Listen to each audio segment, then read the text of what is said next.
అదే RTV app వార్తల్ని క్షణాల్లో చదివే అవకాశం ఉంటుంది. ఒక న్యూస్ పేపర్, ఒక టెలివిజన్ ఛానల్ మీ చేతుల్లో ఎప్పుడూ ఉంటాయి. ప్రతి ఇంటికి వెళ్ళి అమ్మ మీరు ఎట్లా ఉన్నారు ఏంటంటే ప్రతి వాళ్ళు కూడా ఒకటే చెప్తున్నారు, మాకు జగనన్న పథకాలు చక్కగా వస్తున్నాయి.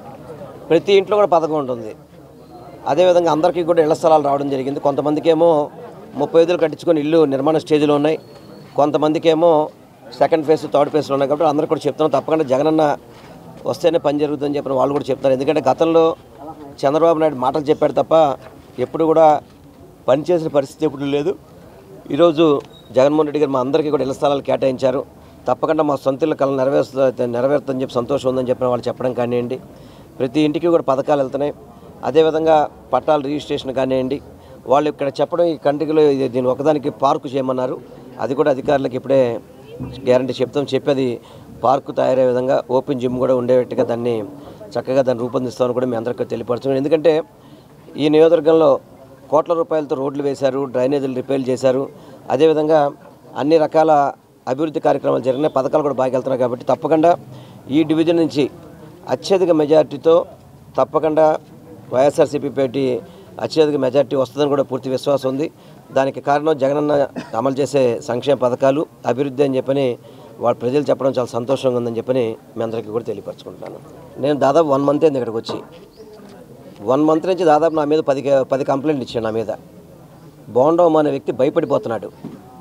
ఎందుకంటే గతంలో జనరల్గా ఏంటంటే అతను నోరికి దానికి గతంలో అందరూ కూడా కొంత వెయిట్ చేసే పరిస్థితులు చూసుంటాడు. ఇప్పుడు ఏం జరుగుతుందంటే జగన్మోహన్ రెడ్డి గారు సిద్ధం మీటింగ్స్ కానీ ప్రజల్లోకి ఈ మధ్య ప్రజల్లోకి వెళ్తున్నాడు. జనరల్గా ఇంతకుముందు ఎప్పుడు ప్రజల్లోకి బోండోమ్ అనే వ్యక్తి జనరల్గా చాలామంది చెప్తారు సూర్యుడిని చూడరని చెప్తారు, మామూలుగా చెప్తుంటారు. సూర్యుడిని చంద్రుడు చూసేవాడు కాదని, ఇప్పుడు చంద్రుడిని అయితే చూస్తున్నాడు ప్రస్తుతానికి. ఆ చంద్రుడిని చూడడానికి వెళ్ళినప్పుడు జనాలు మాట్లాడుతున్నారు కదా, మాటలకు భయపడిపోతున్నాడు. భయపడి ఏదో విధంగా వెల్లంపల్లి శ్రీని ఇక్కడ తప్పించాలి అని చెప్పి తప్పుడు ఆరోపణలతో కంప్లైంట్ ఇవ్వడం. ఇప్పుడు ఆయన మాట్లాడితేమో నన్ను చంపేస్తా అంటాడు, దానికి మరి కేసులు ఉండవా? ఈ 2 నెలల్లోనే నా సంగతి చూస్తాడట. ఈ 2 నెలల ఎలక్షన్స్ లోపే నన్ను ఇక్కడి నుంచి ఎత్తేస్తాడండి. ఇక్కడి నుంచి మరి వాటికి కంప్లైంట్ ఉండదా? కేసు కట్టరా వాటికి? ఇవన్నీ కూడా బాగుండవు. ఏంటంటే అనేడాలు ఎదుటోడు అన్నప్పుడు ఎదుటోడు అన్నది కూడా తీసుకోవాలా, ధైర్యం ఉండాలి. దీనికి ప్రతి దానికి భయపడ్డం, వెళ్ళి ఎలక్షన్ కమిషన్ అని చెప్పని, కలెక్టర్ అని, పోలీస్ కమిషనర్ అని చెప్పని కంప్లైంట్లు ఇవ్వడం. నువ్వు ఇచ్చిన కంప్లైంట్లో ఏదైనా కానీ ఆ కంప్లైంట్ సరిపడా ఏమన్నా మెటీరియల్ ఉంటుందా? ఏముండదు. ఊరికే భయపెడదామని వెల్లంపల్లి శ్రీని భయపడడం అనేది నీ వల్ల కాదు కదా, నీ బాబు తరం కూడా కాదు. గుర్తుపెట్టుకోమని చెప్పండి. బోండోమాకి అతని వల్ల కాదు, అతని బాబు వల్ల కూడా కాదు నన్ను భయపెట్టడం అనేది. నేను చంద్రబాబుకి, నారా లోకేష్కి వీళ్ళకే నీటికి భయపడతానని నేనేమన్నా. కాకపోతే ఏంటంటే అతను బాగా ఎక్కువ మాట్లాడు. ఈ మధ్య కొద్ది రోజులకైతే ఇక్కడికి వచ్చాయంట, కంట్రీకి వచ్చి మీ సంగతి చూస్తా అని చెప్పి మా పార్టీ నాయకులందరినీ కూడా కొంచెం వార్నింగ్ ఇచ్చాయట. నీకు దమ్ము ధైర్యం ఉంటే వాళ్ళని టచ్ చేయి కనీసం, నువ్వు వాళ్ళు చిటికినేలు టచ్ చేయి, నీ సంగతి ఏంటో చూపెడతా, నా సంగతి ఏంటో వాడికి చూపెడతా. బోండోమ్ అనే వ్యక్తికి నోటు అదుపులో పెట్టుకోవాలా. అదుపులో పెట్టుకోకుండా అధికారంలోకి మేము వస్తాం, మేము సంగతి చూస్తామంటే మేము అధికారులు ఇప్పుడు లేవా? మేము చూడాలంటే చూడలేమా? మేము చూస్తే నువ్వు ఎక్కడుంటావు? మరి ఇప్పుడు అధికారంలో ఉండి మేము చూడాలనుకుంటే నువ్వు ఎక్కడుంటావు? ఎందుకంటే ప్రజాస్వామ్యంలో ఉన్న మనందరం కూడా అది గమనించాలి. ఎప్పుడో అధికారం నీ కళ. నేను చెప్తున్నా, బోండోమ్ అనే వ్యక్తిని అసెంబ్లీలో అడుగు పెట్టే సమస్య లేదు. ఇది రాసుకోండి. బోండోమ్ అనే వ్యక్తి అసెంబ్లీలో అడుగు పెట్టే అవకాశం లేదు, అర్హత కూడా లేదు అతనికి. ఎందుకంటే అతని మీద అన్ని ఆరోపణలు ఉన్నాయి. ఇవి నేను చెప్పే ఆరోపణలు కాదు, ప్రజలు చెప్పే ఆరోపణలు. ఇవన్నీ కూడా ప్రజలు చెప్తున్నారు, ఈ విధంగా మమ్మల్ని ఇబ్బంది పెట్టాయండి, మా మీద మేము సరిగ్గా మీకు తిరగకపోతే మీరు రౌడీ షీట్లు పెడతామండి. ఇవన్నీ ప్రజలు చెప్తున్నారు.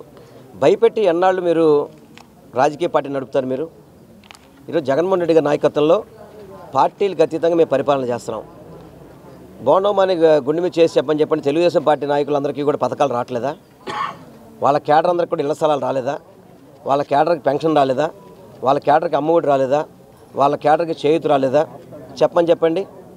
అటువంటి స్వచ్ఛమైన పరిపాలన మేము చేస్తుంటే మమ్మల్ని బెదిరిస్తూ రేపు అధికారంలో వస్తే మీ అంతు చూస్తాము, మీ సంగతి చూస్తాము, మిమ్మల్ని అది చేస్తాము, మిమ్మల్ని చేస్తా అంటే భయపడేదానికి ఇది జగన్మోహన్ రెడ్డి గారి సైన్యం. నారా లోకేష్ లాగా పారిపోయే సైన్యం కాదు, మందలగిరిలో ఓడిపోయేవాడు కాదు. గుర్తుపెట్టుకోండి. మేము జగన్మోహన్ రెడ్డి గారి సైన్యం ఎప్పుడు ధైర్యంగా ఉంటాం. ప్రజలకు మంచి చేయడమే మాకు జగన్మోహన్ రెడ్డి గారు నేర్పించారని చెప్పి మాత్రం మీ ద్వారా నేను తెలియపరచుకుంటాను. సార్ ఎన్ని పనికిమాలిన ఆరోపణలకి పనికిమాలిన వాళ్ళు చెప్పిన దానికి మనం సమాధానం చెప్పాల్సిన పని లేదు. వెల్లంపల్లి శ్రీను అంటే అందరికీ కూడా తెలుసు ఎటువంటి వ్యక్తి అనేది. బోండోమాలాగా నీచ రాజకీయాలు చేయను, బోండోమాలాగా కబ్జాలు చేయరు, బోండోమాలాగా రౌడీజం చేయరు.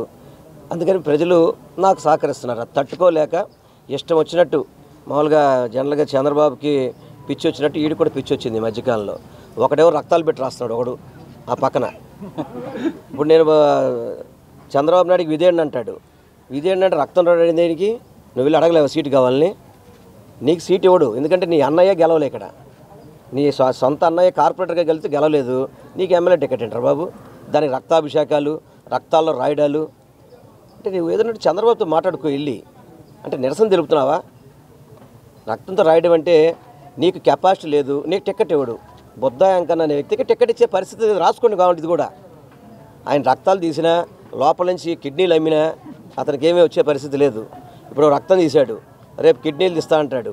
ఇవన్నీ కూడా రాజకీయాల్లో చాలా జోకులుగా ఉంటున్నాయి. నువ్వు చంద్రబాబు విధేయుడైతే చంద్రబాబు ఇంటికి వెళ్ళు, నారా లోకేష్ అడుగు, అన్న నేను ఎన్నాళ్ళు పార్టీకి పనిచేశాను, నేను బీసీ నాయకుడిని, నాకెందుకు టికెట్ లేదు ఇవ్వట్లేదని అడుగు. అంతే తప్ప ఒక పక్కేమో రక్తంతో రాస్తాడు, నేను మళ్ళీ చంద్రబాబు విధేయుడిని అంటాడు. ఓ పక్క రక్తంతో అభిషేకం చేస్తాడు, నేను చంద్రబాబు విధేయుడిని అంటాడు. రక్తంతో అభిషేకం ఎందుకు చేయాలా? ఎందుకు చేయాలంటున్నా? వాళ్ళకి కెపాసిటీ లేదు కాబట్టి బొద్దాంగానికి సీట్ రాదు. ఇక్కడ బోండోమాకి సీట్ వస్తుందో రాదో తెలియదు. ముందర వాళ్ళందరూ కూడా ఆ యొక్క పిచ్చితో ఉన్నారు.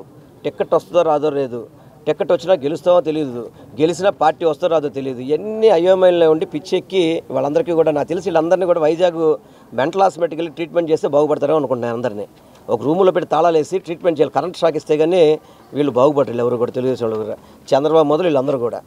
అప్పుడే ఆ పార్టీ బాగుపడుద్ది. రాప్తాడు సభ ఏ విధంగా జరిగిందో కన్నుల పండగగా, ఒక పండగలాగా జగన్మోహన్ రెడ్డి గారు ఒక్క పిలుపు పిలిస్తే కొన్ని లక్షల మంది వస్తున్నారు. రావడం కాదు, ఏ విధంగా జగన్మోహన్ రెడ్డి గారి యొక్క ఆయన ఏం చెప్తే అది చెయ్యాలని సిద్ధంగా పార్టీ కార్యకర్తలు, నాయకులు అందరూ కూడా. మొన్న మాకు కూడా దెందులూరు జరిగింది. లక్షల మంది జగనన్న పిలుపు కోసం అని చెప్పని అందరూ ఎదురు చూస్తున్నారు. అదే జగనన్న పిలిపించారు. జగనన్న కూడా చెప్పాడు చేతికి మడవమని చెప్పని. అందరూ మడుస్తున్నారు, రోడ్డు మీదకి వస్తున్నారు. తెలుగుదేశం పార్టీ వాళ్ళని తరిమి కొడతారు, ఓటర్ని తీసుకెళ్లి ఫ్యాన్ కొడితే ఓటు వేస్తారని కూడా మీ అందరూ కూడా తెలియపరచుకుంటున్నా. 64వ డివిజన్లో గడప గడపకి అలాగే ఎలక్షన్ క్యాంపెయిన్లో భాగంగా మరి మన అభ్యర్థిగా ఉన్నటువంటి వెల్లంపల్లి శ్రీనివాసరావు గారు, అలాగే స్థానిక కార్పొరేటర్ గారు తిరుపతమ్మ గారు, మరి వీళ్ళిద్దరు పర్యవేక్షణలో ముందుకెళ్తా ఉంది. చాలా జగన్ ఇచ్చినటువంటి పథకాలే మమ్మల్ని గెలిపిస్తాయనేటువంటి నమ్మకం. ఎందుకంటే జగన్ అన్న ఒక మార్కుని తీసుకొచ్చారు. ఎందుకంటే ఎలక్షన్లు ఉన్నాయంటేనేమో ఓటు అడగడానికి, లేకపోతే ప్రజలతో అవసరం ఉంటే ఓటు అనేటువంటి కార్యక్రమాలు లేదు మా పార్టీలో. ఏదైతే 5 సంవత్సరాల కాలంలో ఎక్కడా కూడా ఒక్క పథకం కూడా ఆపినటువంటి దాఖలాలు లేవు. అది జగన్మోహన్ రెడ్డి గారి పరిపాలన యొక్క మార్కు. ఎప్పుడైనా చంద్రబాబు నాయుడు గారు ఎప్పుడైనా కూడా ఒక పథకం ఇచ్చి ఆ పథకం ఫుల్ఫిల్ చేశాడా అని అడుగుతా ఉన్నాం. ప్రజలు ఎలా ఓట్లేస్తారు మీకు? గెలుస్తాం లేకపోతే కేసులు. అసలు బోండామ్మ అనేటువంటి వ్యక్తికి జనాల్లోకి వచ్చి ఓటు అడిగేటువంటి హక్కు లేదని నేనైతే చెప్పగలను. ఎందుకంటే ఆయన చేసినటువంటి దోపిడీలు, ఆయన చేసినటువంటి దారుణాలు, ఆయన చేసినటువంటి కబ్జాలు ఇవన్నీ గుర్తులేవా ప్రజలందరికీ? లేకపోతే వాళ్ళ తెలుగుదేశం మోకంతా కూడా డివిజన్ స్థాయిలో ఎలా ఇళ్ళ అప్లికేషన్ అమ్ముకున్నారో, పెన్షన్ కావాలంటే ఫస్ట్ పెన్షన్ ఎలా తీసుకున్నారో, లేకపోతే ఇంకేదైనా పథకం కావాలంటే, లేకపోతే పోలీస్ స్టేషన్కి వెళ్తే ఎలా డబ్బులు వసూలు చేశారో ఏదైనా మాట్లాడాలంటే, ఇవన్నీ ప్రజలు గుర్తుపెట్టుకోలేరా అని అడుగుతా ఉన్నాను నేను. అంటే ప్రజలు ఓన్లీ ఓటు వేయటానికే ఉన్నారా ప్రజలందరూ కూడా? ప్రజలకు మనం మంచి చేయాలనేటువంటి స్వభావం మనలో ఉన్నప్పుడు ఆటోమేటిక్గా ఏ పార్టీ అయినా సరే ప్రజలు మన హక్కున ఉంటారు. అంతేగాని ఓటు ఉంటే ప్రజలు కావాలి, లేకపోతే ఆ సీట్లో కూర్చోడానికి నాకు ప్రజలతో అవసరం అనేటువంటి సంకేతాలు తెలుగుదేశం పార్టీ ఇస్తుంది. దాన్ని ఎవరు కూడా నమ్మేటువంటి పరిస్థితి లేదని కూడా ఈ సందర్భంగా తెలియజేస్తా ఉన్నా. ఇంకో విషయం కూడా చెప్పాలా, కేసులు అంటా ఉన్నాడు ఈ బోండామ్మ. నిజంగా ఆయన్ని ముందు నోరు అదుపులో పెట్టుకోమని చెప్తా ఉన్నాం. ఎందుకంటే గతంలో మనం చూసాం నోరు పారేసుకుని అసెంబ్లీలో ఎలా మాట్లాడాడో. ఇవాళ అసెంబ్లీలోకి మళ్ళీ ఎలా రాణిస్తారా అసలు ప్రజలు? అంటే ఒక అసెంబ్లీ అంటేనే నీకు విలువ లేనటువంటి వ్యక్తిని మళ్ళీ నేను అసెంబ్లీకి తీసుకెళ్ళి కూర్చోబెట్టాలనేటువంటి ఆలోచన ఎలా వస్తుంది ప్రజలందరికీ? కాబట్టి నోరు అదుపులో పెట్టుకో. ఎందుకంటే నోరు బాగుంటే ఊరు బాగుంటుంది, ఊరు బాగుంటే ఊరిలో మనం కూడా ఒక వ్యక్తిగా గౌరవింపబడతాం. కాబట్టి నోరు అదుపులో పెట్టుకొని కేసులు పెడతావో ఇంకోటి పెడతావో అన్నీ ఏదైనా నీ ఇష్టం చేసుకో. ప్రజలు ఏదైతే 2014లో నీకు తీర్పు ఇచ్చి పాపం ఎలా మోసపోయారో 2019లో నేను ఎక్కడ కూర్చోబెట్టారో 2024లో కూడా అక్కడే కూర్చోబెడతారు. ఈరోజు 64వ డివిజన్లో మన సెంట్రల్ నియోజకవర్గ సమన్వయకర్త వెల్లంపల్లి శ్రీనివాస్ గారు గడప గడపకి వెళ్ళి ప్రజలు సమస్యలు తెలుసుకోవటం జరుగుతుంది. మా తోటి కార్పొరేటర్లు, డిప్యూటీ మేయర్ గారు, పార్టీ నాయకులు, వైఎస్ఆర్ కుటుంబ సభ్యులు అందరం కలిసి ప్రతి గడపకు వెళ్ళటం జరిగింది. ప్రజలందరూ హారతలిచ్చి స్వాగతం పలికి మళ్ళీ జగనన్నే కావాలి, మళ్ళీ సీనన్నే రావాలని అందరూ మమ్మల్ని ఆశీర్వదించడం జరుగుతుంది. అలాగే ప్రతి ఒక్కరూ ఇంటింటికి మాకు చేయూత వచ్చింది, పెన్షన్ వచ్చింది, ఈయనగాక ఇంకెవరు వస్తారమ్మా అని. అలాగే టీడీపీ నాయకులందరూ కరోనా కష్టకాలంలో ఏమైపోయారు, మాకు ఫోనుల్లో పేపర్లో వేయించుకుంటున్నారు. ప్రజలందరూ అంట టీడీపీకి బ్రహ్మరథాలు పడుతున్నారంట. దేనికి పడుతున్నారండి? మీరు అమ్మఒడి ఇచ్చారా? అక్కా చెల్లెమ్మలు గుర్తించి చేయూత ఇచ్చారా? ఒక డ్వాక్రా మహిళలకి ఏమన్నా న్యాయం చేశారా? ఏం చేశారని మీకు ప్రజలందరూ బ్రహ్మరథాలు పడుతున్నారు? మీరు రాసుకుని మీరు పెట్టుకుంటే ఫోనుల్లో సరిపోద్దా? ప్రజల్లోకి వచ్చి నిత్యం ప్రజల మధ్య ఉండి ప్రజల సమస్యలు తెలుసుకుని ప్రజల మనసులో ఏముందో ఒకసారి తెలుసుకోండి, మీకు కూడా బుద్ధి వచ్చిద్దని కోరుకుంటున్నాను. ఈ కార్యక్రమానికి డివిజన్ నాయకులు కానీ, పార్టీ నాయకులు కానీ, మీడియా మిత్రులు అందరూ సహకరించినందుకు అందరికీ ధన్యవాదాలు తెలియజేసుకుంటున్నాను. మరిన్ని వీడియోస్ కోసం ఛానల్ ని సబ్స్క్రైబ్ చేయండి, లేటెస్ట్ అప్డేట్స్ కోసం వాట్సాప్ ఛానల్ ని ఫాలో చేయండి అండ్ లింక్ డిస్క్రిప్షన్ లో ఉంది.